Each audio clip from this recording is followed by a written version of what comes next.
राम राम दोस्तों और मेरी माताएं बहनें, आशा है कि आपके ऊपर भी बाबा नीम करोली जी की अपार कृपा होगी। आपके घर परिवार में बाबा नीम करोली जी की अपार कृपा हो, यही मेरी प्रार्थना, यही मेरी अर्जी है। मेरा जो भी भाई, जो भी मेरी माताएं बहनें आपके चैनल को देख रहे हैं, उनके सभी संकट दूर करो, सभी कष्ट हरो बाबा। जय बाबा नीम करोली महाराज जी की। दोस्तों और मेरी माताएं बहनें, आज मैं आपको एक पौराणिक सत्य कहानी है पतिव्रता सावित्री और सत्यवान की। इस कहानी को बहुत ही पुण्य कथा है, पूरा सुने और आगे भी शेयर करें। जय राम जी की। हे भगवान।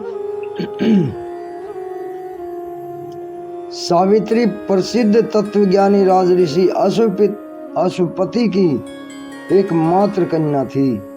अपने वर की खोज में जाते समय उसने निर्वासित और वनवासी राजा धुमत्सेन के पुत्र सत्यवान को पति रूप में स्वीकार कर लिया। जब देवऋषि नारद ने उनसे कहा कि सत्यवान की आयु केवल 1 वर्ष ही शेष है, तो सावित्री ने बड़ी दृढ़ता के साथ कहा, जो कुछ होना था सो तो हो चुका है, जो कुछ होना था सो तो हो चुका। माता पिता ने भी बहुत समझाया, परंतु सती अपने धर्म से नहीं डिगी। सावित्री का सत्यवान के साथ विवाह हो गया। सत्यवान बड़े गुणी, धर्मात्मा और माता पिता के भक्त एवं सुशील थे। सावित्री राजमहल छोड़कर जंगल की कुटिया में आ गई। आते ही उसने सारे वस्त्राभूषणों को त्याग कर सास ससुर और पति जैसे वलकल के वस्त्र पहनने जैसे वे वलकल वस्त्र पहने थे वैसे ही पहन लिए और अपना सारा समय अपने अंधे सास ससुर की सेवा में बिताने लगी। सत्यवान अग्निहोत्र के लिए जंगल में लकड़ी काटने के लिए जाया करते थे। आज सत्यवान के महाप्रयाण का दिन था। सावित्री चिंतित हो रही है। सत्यवान कुल्हाड़ी उठाकर जंगल की तरफ लकड़ियां काटने चले। सावित्री ने भी साथ चलने के लिए अत्यंत आग्रह किया। सत्यवान की स्वीकृति पाकर और सास ससुर से आज्ञा लेकर सावित्री भी पति के साथ वन में गई। सत्यवान लकड़ियां काटने वृक्ष पर चढ़े, परंतु तुरंत ही उन्हें चक्कर आने लगा। वे कुल्हाड़ी फेंक कर नीचे उतर आए। पति का सिर अपनी गोद में रखकर सावित्री उन्हें अपने आंचल से हवा करने लगी। थोड़ी ही देर में उसने एक भैंसे पर चढ़े हुए काले रंग के एक सुंदर अंग वाले, हाथ में फांसी की डोरी लिए हुए, सूर्य के समान तेज वाले एवं भयंकर देव पुरुष को देखा। उसने सत्यवान के शरीर से फांसी की डोर में बंधे हुए एक अंगूठे के बराबर पुरुष को बलपूर्वक खींच लिया।